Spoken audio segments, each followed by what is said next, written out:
On Christmas Eve, many years ago, I lay quietly in my bed. On Christmas Eve, yangi yilda, many years ago, bir necha yillar oldin, ko'p yillar oldin yoki I lay quietly in my bed. I lay yotardim quietly, tinchgina in my bed, yotog'imda yoki kravatimda tinchgina yotardim. Quietly so'zini to'liqroq ko'rib chiqamiz. Ovoz chiqarmasdan, shovqin solmasdan, sekin asta, past ovozda, jimgina. Rosa shut the door quietly. Rosa eshikni sekin yopdi, ya'ni past ovozda yopdi. Yoki I spent a few hours quietly relaxing. Men bir necha soatni jimgina dam olib sarfladim. Dam olish bilan sarfladim. I did not rustle the sheets. I breathed slowly and silently. I did not rustle the sheets. Rustle.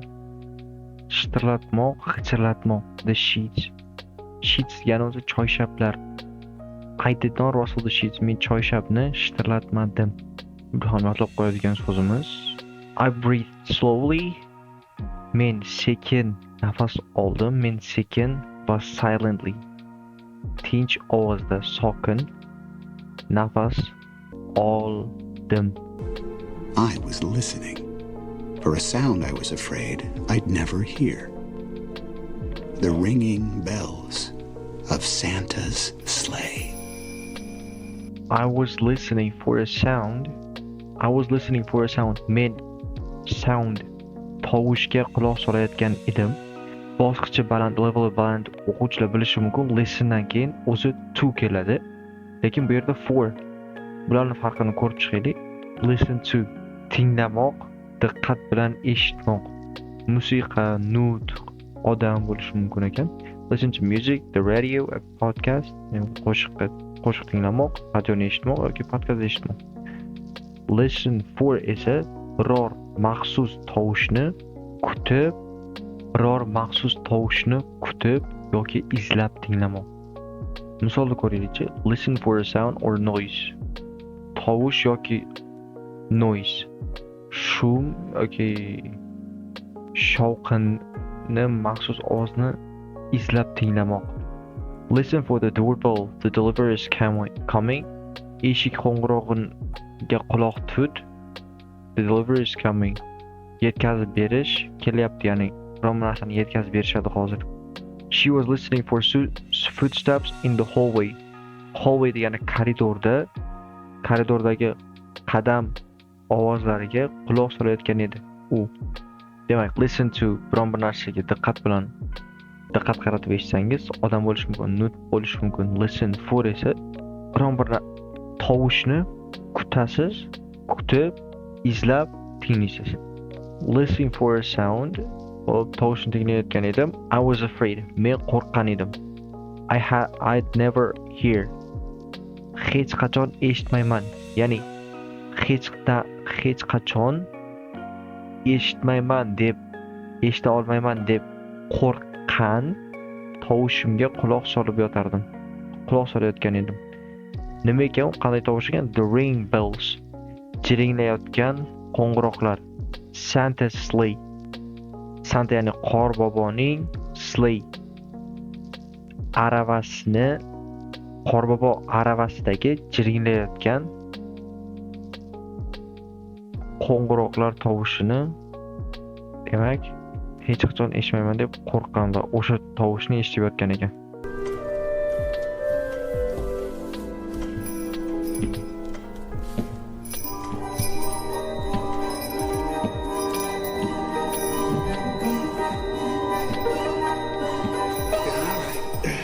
All right, Sarah, you had your water. Now let's get you upstairs and into bed. All right, Sarah. All right. O'zi hammasi yaxshi degan ma'noni aytadi, lekin gapni boshida kirish iborasi sifatida ishlatilganda demak, xo'sh degan ma'noni aytadi. Hop. All right. Demak, xo'sh, Sarah, you had your water. Buni so'zma-so'z tarjima qilganimizda senda suv bor edi. Lekin bu kontekstda boshqa ma'noda kelyapti. Ya'ni otasi, bu e'tibor bergan bo'lsanglar, qizini ko'tarib olgan edi va yerga qo'yayotganda bo'ldi, yetadi, yetarlicha o'ynab olding yoki bas qil degan ma'noda aytmoqchi. You had your water, mana yetarli, bas qilmoq, endi to'xtash kerakligini bildiradi. Informal ota bolaga aytayotganda ishlatiladigan, ota bolaga gapirayotgan situatsiyalarda ishlatiladigan. Demak, you had your water, that's enough. Xo'p, bas qil, yetarlicha, bo'ldi. That's it, you had your water. Bo'ldi, mana shu to'xtaymiz. Buni senga bunisi yetarli bo'ldi. Okay, you've had your water. Now let's move on. Yetarlicha qilib olding yoki yetarlicha bo'ldi, endi davom ettiramiz. Yana bir aytib qo'yishim kerak bo'lgan narsa bu hozirgi ko'rib chiqayotgan har bitta so'zlarimizni examplelari bilan, ya'ni misollari bilan birga Quizletda flash karta sifatida yaratib, silkasini Telegram kanalda qoldiraman. Telegram kanalga silkani esa video ostida qoldiraman. Bemalol kanalga o'tib, so'zlarni takrorlab yodlashingiz mumkin. Maslahatim, so'zlarni yodlab olgandan keyin darsni yana bir marta ko'ringlar. Demak, biz davom etamiz. But I have to. But I have to dotdi. Ammo lekin biroq men qilishim kerak. But he said Santa would have to fly faster than the speed of light to get to everyone's house in one night.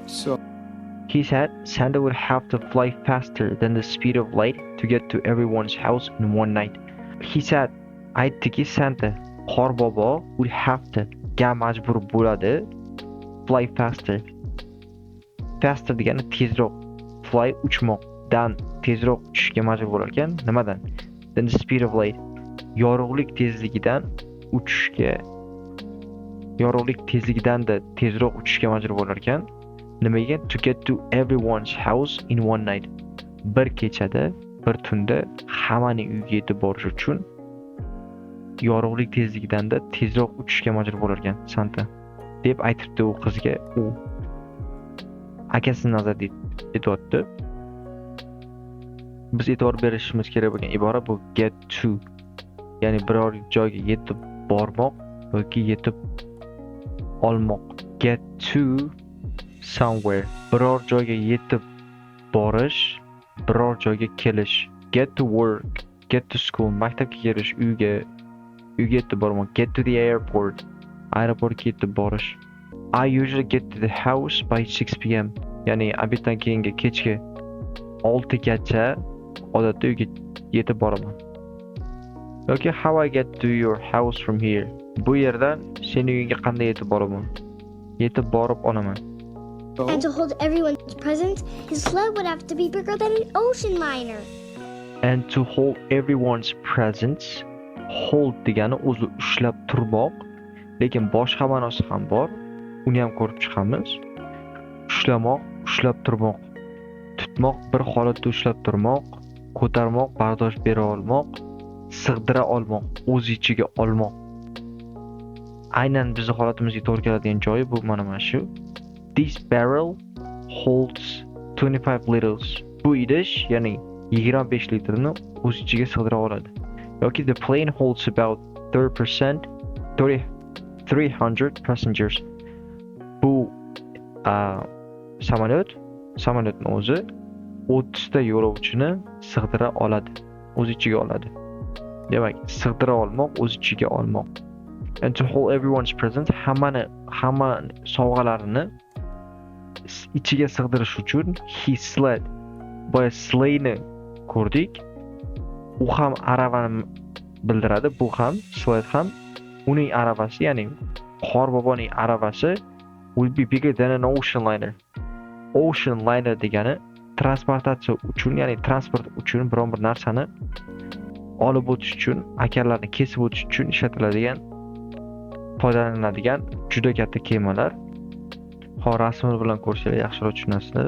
Mana bunaqa katta kemalar bo'ladi, ya'ni akarlarni kesib o'tib, biron bir narsani yetkazib berish uchun ishlatiladigan ocean liner. okean kesib o'tish uchun mo'ljallangan yirik yo'lovchi kemasi. Luxury ocean liner. Qimmat okean layneri. Okay? Misollarni ko'ramiz. The Titanic. Titanic was one of the most famous ocean liners in history. Titanic kemasi tarixda eng mashhur okean laynerlardan biri bo'lgan. Well, your brother said that? Well, he was just kidding you. He knows there's a Santa. He said he wasn't sure. Your brother said that. Seni akang aytdi bu narsani. He was just kidding you. U sen bilan shunchaki kid o'zi bola degan ma'noni aytadi. Agar ot bo'lib kelsa, lekin fe'l bo'lib kelsa kid somebody, ya'ni kimdir bilandir hazillashmoq, kimdir ustidan hazil qilmoq. U sen bilan shunchaki hazillashayotgan edi. He knows there is a Santa. U biladi. Santa mavjud, Santa bor. He said he was not sure. U aytdiki, ishonchim komil emas dedi. Akasi aytdi. He wasn't sure Santa was for real. Of course Santa's for real. He's as real as Christmas itself. But he won't. He was not sure if Santa was for real. U ishonchi komil emas edi. Santa Qorbobo rostdan ham yoki haqiqatmi yoki yo'qligiga ishonchi komil emas edi. If yoki with grammatikasi bor, ya'ni ikkita gapni o'rtasida kelsa, u mi yoki yo'qmi degan. He was not sure if Santa was for real. For real degani haqiqatdan, rostdan degan ma'noni aytadi. Of course, Santa is for real. Albatta, Santa for real, haqiqat. He's as real as Christmas itself. Qorbobo, ya'ni he is as real as. As o'rtada adjective, ya'ni sifat, keyin as kelsa, ikkita narsani taqqoslayotganimizda ularning sifat darajasi bir xil bo'lganida ishlatiladi, ya'ni dek.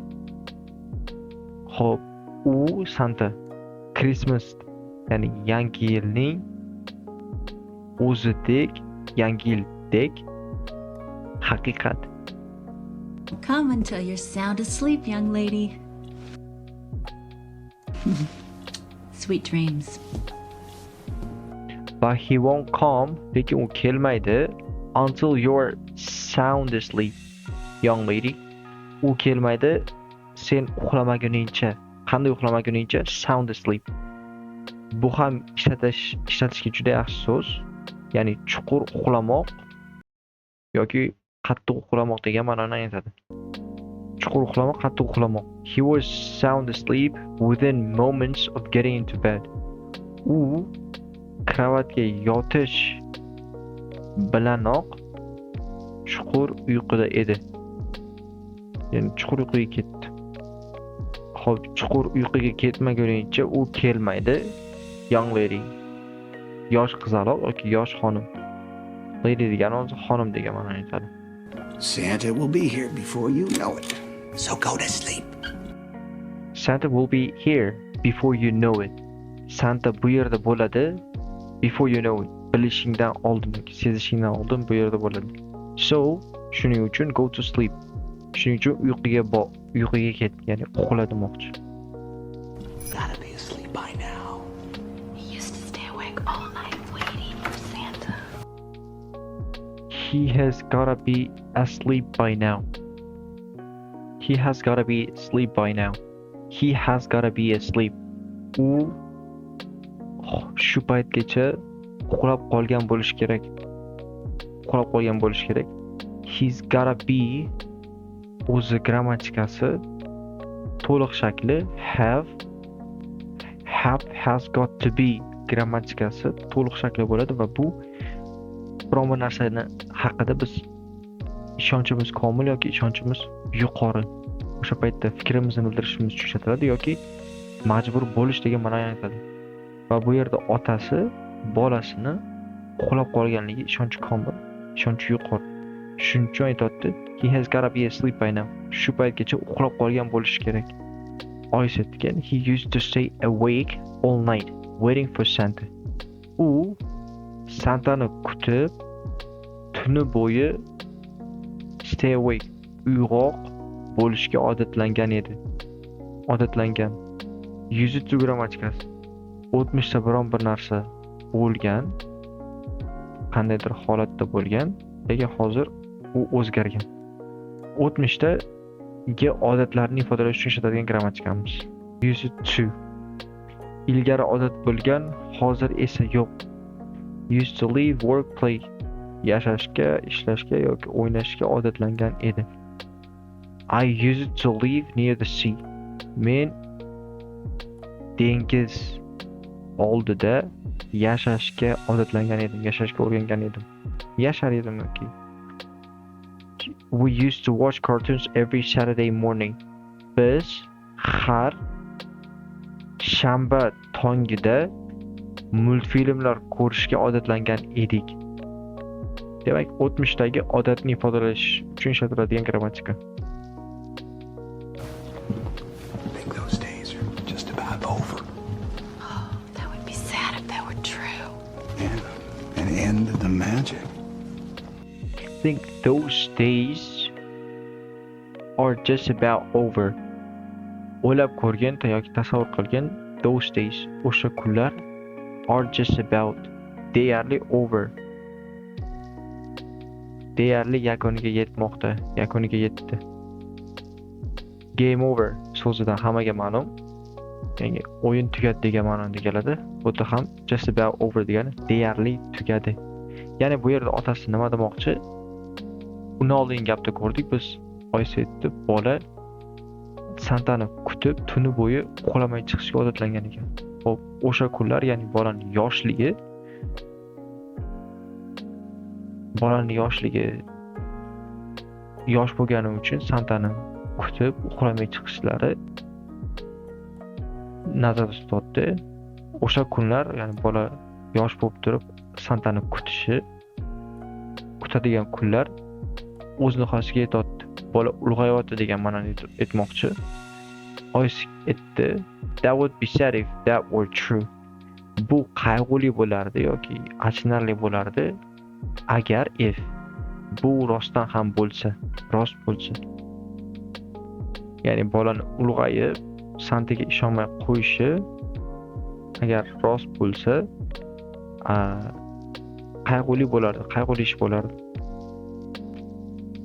Yeah, end of the magic, an end of the magic. End degani yakun. Magic sehr yoki boshqa ma'nolari ham bor. Mo'jiza, sehr, jodu, karomat. He suddenly appeared as if by magic. U xuddi mo'jizadek bexosdan paydo bo'ldi. Bexosdan ko'rindi. Like magic, the car changes into a boat when it hits the water. Xuddi mo'jizadek mashina kemaga aylanib ketadi. Suvga urilgandan keyin. Aytmoqchi, bolani ulg'ayib Santaga o'smay qolishi mo'jizaning yakuni bo'lar ekan u bola uchun. Merry Christmas, sweetheart.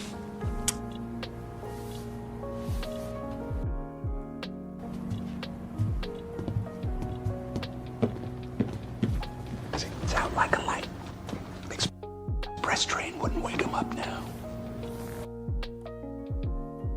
See, he's out like a light. Ko'ryapsanmi? He's out like a light degan gapdan oldin Oysa aytibdi, Merry Christmas, sweetheart. Merry Christmas, yangi yiling bilan sweetheart. Sweetheart degani o'zi sweet shirin, heart yurak degani, shirin yurak. So'zim so'z tarjima qildim, lekin bu azizim yoki shakarim degan ma'nolarda keladi. Ya'ni erkalatish uchun ishlatiladigan so'z. Adasi aytdi keyin oyisiga, see, he's out like a light. He is out degani u tashqarida like a light. Yorug'likdek tashqarida. So'zim so'z tarjima qilgan, lekin out like a light degani biz sound asleep, ya'ni chuqur uyquda degan so'zni ko'rdik. Lekin bu out like a light degani tez uxlab qolish, tez chuqur uyquga ketish. Like a light, darhol chuqur uxlab qolmoq, darhol o'chib qolmoq. Be out like a light. Tez uxlab qolish. After the long flight, he was out like a light. Uzoq parvozdan keyin u tez chuqur uxlab qoldi. Tez chuqur uyga ketib qoldi. She read 2 pages and was out like a light. U ikkita baroq o'qigan, 2 bet o'qigandan so'ng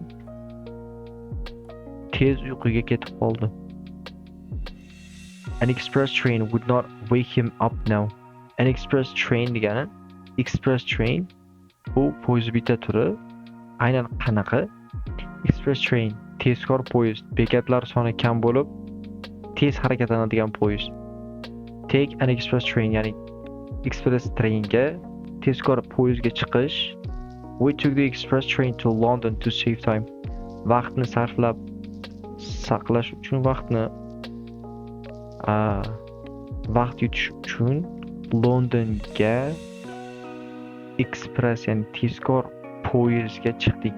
Vaqt yutib olish uchun Londonga tez poyezdga chiqdik. Because the express train only stops at major stations.